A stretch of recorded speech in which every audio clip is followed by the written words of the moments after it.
A week ago, I spent my life racing against time, I'm gonna help you out today, okay? trying to save people who were running out of it. Jesse! Until one moment changed everything. Come on! Welcome back to the land of the living. So, of course, Madame Web's powers are clairvoyance. And I couldn't help but think about That's So Raven in the moment of like when Cassie gets her premonitions. And I was wondering, Dakota, how you landed on the face you wanted to make when that happened. I don't even know what face it is. SJ and I think the first couple days of shooting, we were like still trying to figure out with the wind and the diopter and things like that, how to differentiate from a vision and reality. So it took a minute, but I don't know. I haven't seen the movie, so I don't know what face I'm making. Okay, well, it's just like when you go into like a premonition, I was just like thinking of that story. It's not like it's like a particular I face. totally forgot about that. Yeah. So Raven. I know, what a throwback, right? Yeah. This whole movie to me was a throwback like, to the 2000s. Yeah. You and I are like same age, and I like loved that. And I was wondering what you were really excited to see like on set from that time.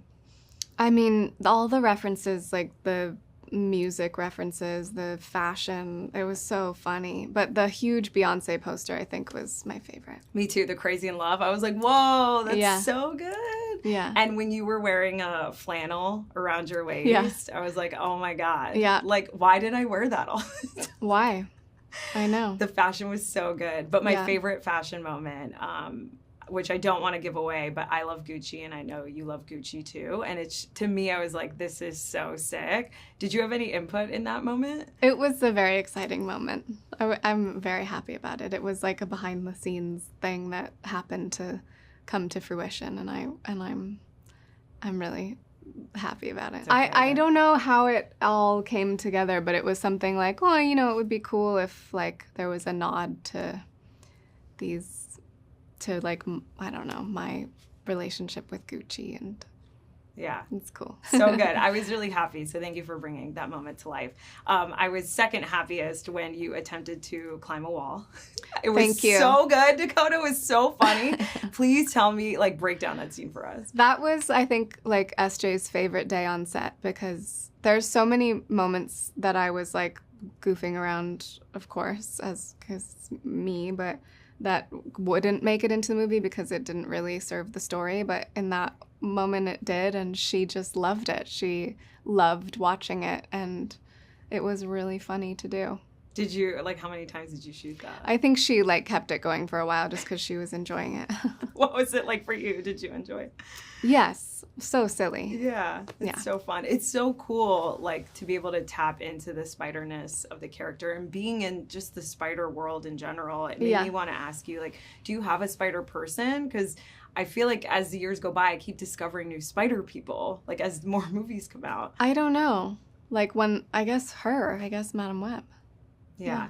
What parts of Madame Web did you feel like most connected to? Like, what do you love most about her?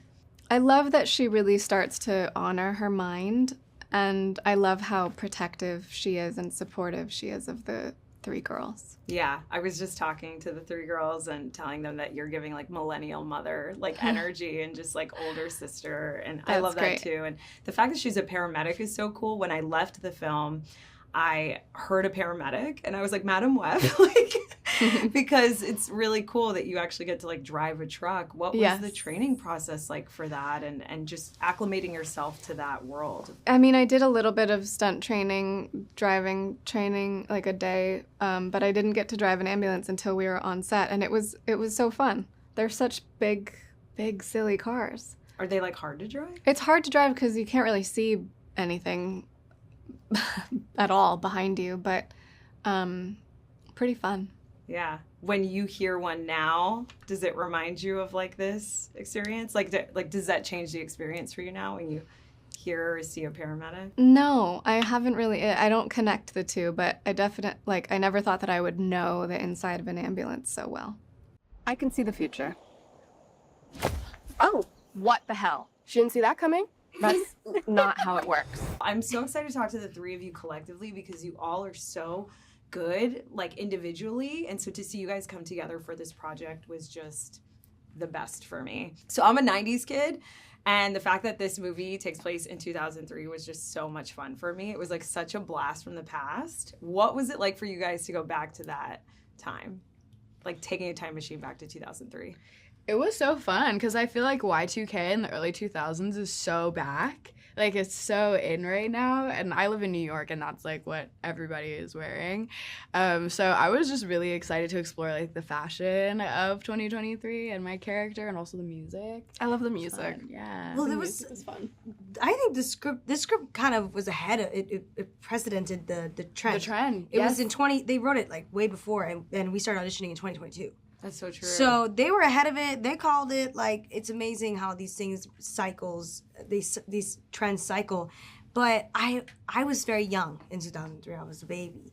And when I got older, I wished that I could emulate the fashion that they wore back then. And so now, like, it's like my dreams are coming true. I get to wear a little crop top and a low-rise jean. I love that you said that because the graphic tee you wore was so cute. It's amazing, It was right? so good, I eat right? math for breakfast. It's Yeah. so good. And of course, this includes, like you guys said, the music, one of the best songs from 2003. Like the diner scene where you guys are dancing to Britney Spears is the best. But it made me want to ask you, what song would you set an action scene to? Because I had never seen an action scene to a Britney Spears song. I was like, that's so Right. dope. Only a woman would think to do that. And it worked very well. It worked very well. So what song would you guys set to an action scene? Yeah, I would do like a Flo Milli song. This is not 2003, but I would do an action scene to a Flo Milli song. Yeah. That would be badass. Yeah, you liked Lil Millie. I do. I'm a fan. Yeah. Is there a favorite song that either the two of you guys have from like the 2000s that you think would look or sound cool? I really liked Green Day. I really did. I grew up listening to Green Day. I loved them so much. I would pretend like I was Green Day in School of Rock, the movie. I wanted to be like a rocker kid, like in the early 2000s. I did. Avril Lavigne. Yeah. Something from Avril would be really cool.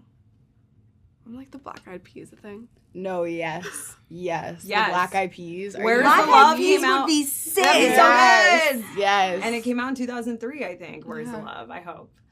We'll see. But for some reason, like in Spider World and Spider movies, music just hits so hard for me. Like in the Spider-Verse films, Yeah. I love it. And it made me want to ask the three of you, do you guys have a favorite Spider person? I'm a huge fan of Miles Morales as a Spider-Person. Miles is awesome. Yeah. I agree. I mean, Cool to see after that. mine, but After Anya. the Anya Araña.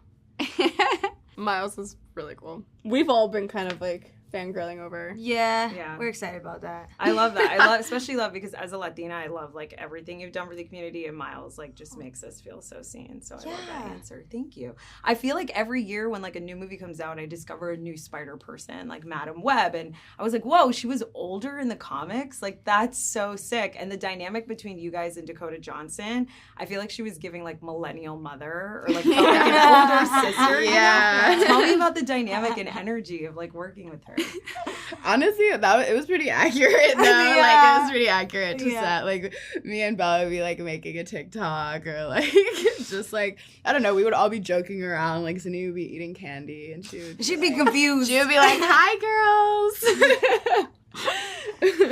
What was it like working with her? It was fun. I mean, so fun. we were close all the time because she had so much that she was doing and filming, and we were just together as a trio the entire time. So whenever we got to come into her world, I feel like we just kind of like bombarded everything. We're like, energy, fun. Yeah, it really disrupted probably a lot. But in a good way. Like, you can tell that our energy on the screen makes a difference in the movie.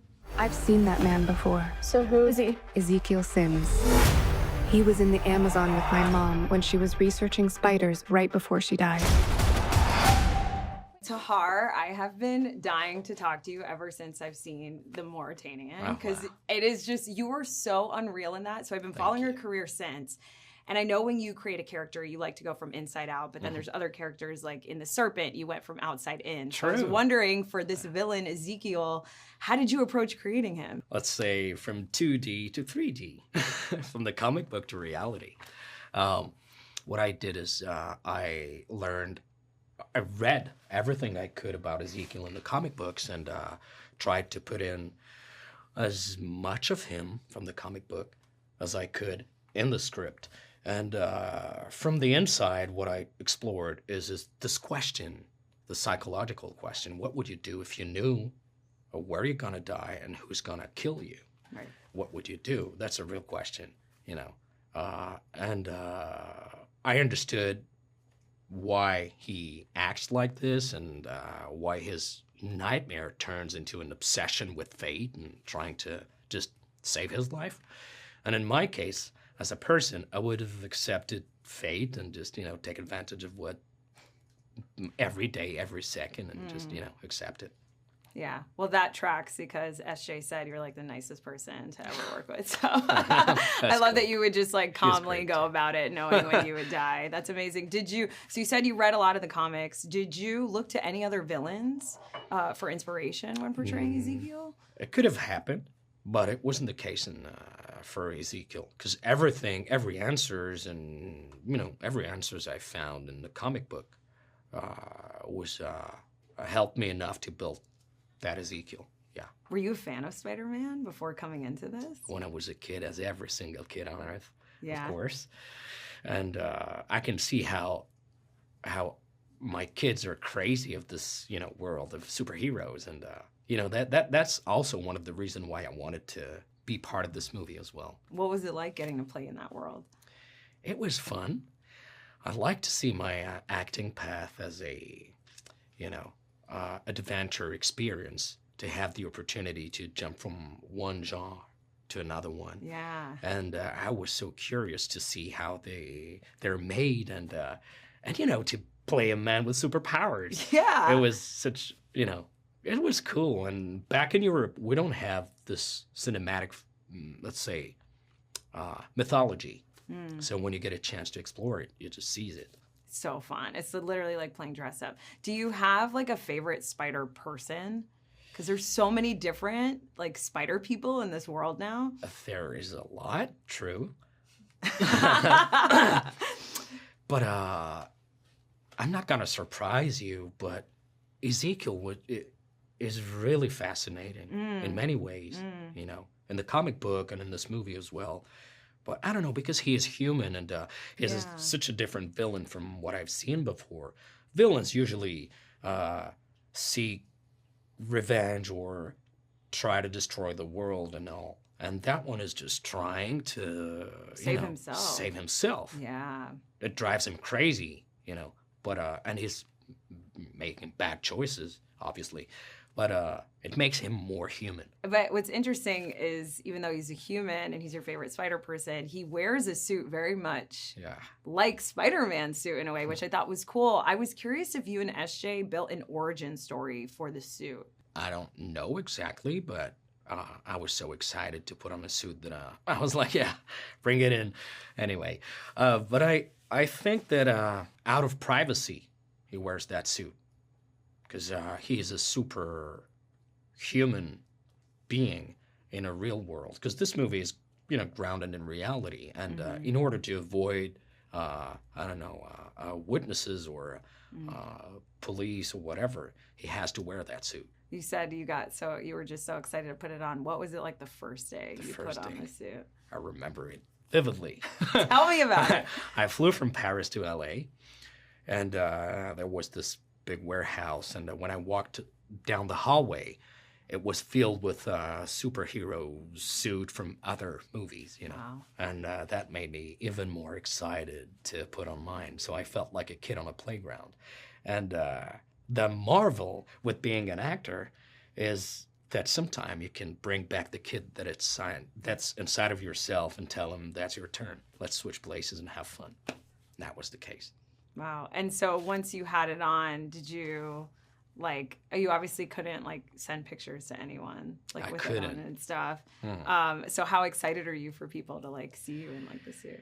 I was really excited for my kids and my friends to see it, because it's it's like a kid dream comes true in a way. Did you train with it on at all? And what was the training process like for Ezekiel? I trained a lot, of course. Let's say it was an average of 4 to 5 sessions a week of, training with a personal trainer, with the stuntman. It was all about wires, choreographies, flexibility, and trying to, to mix it all so we can find a specific way for Ezekiel to walk, to fight, and, find his own body language. If you want to live, you have to trust me. Get ready. Now!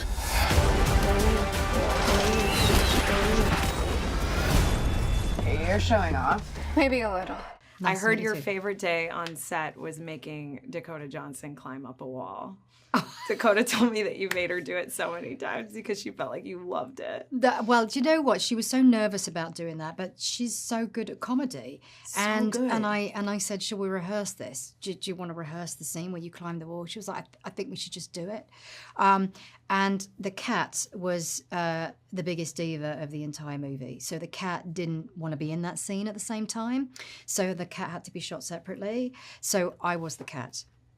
So, I played the part of the cat. I did the cat meowing so that when she landed, I did the meows and things like that. So I really felt like I was a good scene partner for her. And maybe it was just I was enjoying being the cat so much that we went again and again. Yeah, no, the cat was shot on its own day. Diva. That's so funny. Yeah, magic of film, right? I love it. I laughed out loud when she attempted to climb the wall. Yeah, she did it so brilliantly. I mean, honestly, she just did so well. Yeah. It was so good. I was also so impressed on how you brought her power, which is her mind, essentially, clairvoyance, to screen. And I was actually really moved before we saw the film when you shared like how kind of challenging that is. Like, it's like, how do you show clairvoyance on the big screen? And how, when you went to go see Singing in the Rain and you saw the practical rain falling, that sort of inspired you. So I was hoping that you could share with us, how you decided to bring clairvoyance to screen and capture it on screen. I think I've always loved trying to find the magic in the ordinary and trying to do things. I came from theatre originally, so to sort of do things live is always quite exciting. And I think there's an energy to that if you can make things happen, in camera. So I used quite a simple technique, really, of a diopter that I actually personally moved through the lens. So all those moments is just me and a diopter going through the frame. And then what we would do in the edit is we would obviously film on the set and we would use the diopter to then show the different variations of what would happen in the scene, so the 2 or 3 different versions of it, and then very quick splicing using the diopter as the cutting pattern and technique. But most of those are in camera with me, a diopter and a flashlight. Yeah. She's a cat and a diopter. Listen, I think I did a good cat. I slightly, thought I should leave that in, but yeah. That's so... But yeah, so no, it was really fun to do it in camera as much as possible. And so that's where Dakota was also brilliant, because she's not seeing a lot of that stuff. She's just reacting to me saying what it is and, seeing elements of it, but not obviously actually seeing it. Right. So, all those reactions. So it was a lot of conversations about what was happening and, especially for something like the train sequence where there was so much going on. It was sort of like me calling out the train, the look, the scream, the lady, him, head turn, lots of crazy stuff like that. Yeah, there was a line I won't give away and spoil that a guy says on the train that really had me going too. It was really funny. But I think what I loved most was that it took place in the 2000s. Right. Like, I'm a 90s kid. So like seeing everything that you infused, what did you feel like you had to get right about that time period? Oh, goodness. Well, obviously I remember it quite vividly. It was good time, 90s, noughties, good times, right? Good bet. Really good times. Yeah. So I wanted to sort of make sure it felt authentic and grounded. And, whenever you are in a period, I always think it's better when you don't just shove that period down the neck, that it has to have a timeless quality to it, because not everybody's wearing something from now, right? Right. You know what I mean? I'm wearing That's shoes, so true. right? So it's about if everything's it, then sometimes like, when people do the 70s, it's like everything's 70s, but actually their parents probably still dress like they're in the 40s or 50s or, you know what I mean? And there's remnants of the 60s in the wallpaper because nobody goes out and immediately does. So it's about finding that timeless quality to it and then having those pops of things that you really have to have, like everybody was listening to Beyonce Crazy Enough. Yeah. Right? Everybody was listening to Toxic. Some of those things, the flip phones, right, that we all remember. We were all just getting a flip phone and thought it was the coolest thing ever, except that it took an hour to text somebody, right? Yeah. So it was about getting some of those elements into this timeless feel. And the love costumes, that. obviously. No, I mean, for me to watch an action scene set to a Britney Spears song, I've never witnessed that before. I know. To me, that was so cool. We tried to do something different with that. So yeah, I'm so glad you liked it. It's fun, right? No, I loved Yeah. it. It was Yeah. so fun. I also was so like fascinated by las arañas, these like spider beings from Peru, and I was hoping you could tell me like where you pulled that from and where that kind of came from. Well, they were in the original scripts, but they are in the comics. They are. exist. Yes. So for anyone that doesn't know, go dig in. They're a great tribe in the comics, and yeah, las arañas, spider people. So they have the spider and control the spider. Wow. Kind of fun, right? It is. How Yeah. did you decide what to pull from the comics and what you wanted to take liberties with? I think there was obviously the biggest liberty, I guess, is the fact that it's an origin story. Because when we meet her in the comics, she's already sort of in her 60s. Right. So I guess that in itself was kind of like, but it got sent to me in that form. And then it was about really taking the spirit of the characters. That's what it is. It's kind of reading as much about them, delving into the comics and finding the spirit. And I was so lucky with the actors when they came in. I'll never forget Celeste when they sent in their self-tape. It was Matty. They were just there. You could feel the spirit and the energy of her in a way. She sort of embodied and encapsulated that. So that was really exciting. So yeah, it's about then allowing the actors to bring themselves. And again, it's keeping true to the spirit and making sure there's the rule book of like, you can't step outside of this because you want to remain true and honor that, you know? Right. Because that's the material with which we've left, you know? Yeah, and I love that a lot of your work just historically has been about heroines, which I think is cool. So how great that you get to play in this spider world now. Do you have, SJ, a favorite spider person? Oh my God! Well, that's like choosing one of my favorite children, isn't it? Because look, in this movie, they're all amazing. So I would say I can't choose out of this movie. I think they're all wonderful, and I'm excited to see where they might or could go.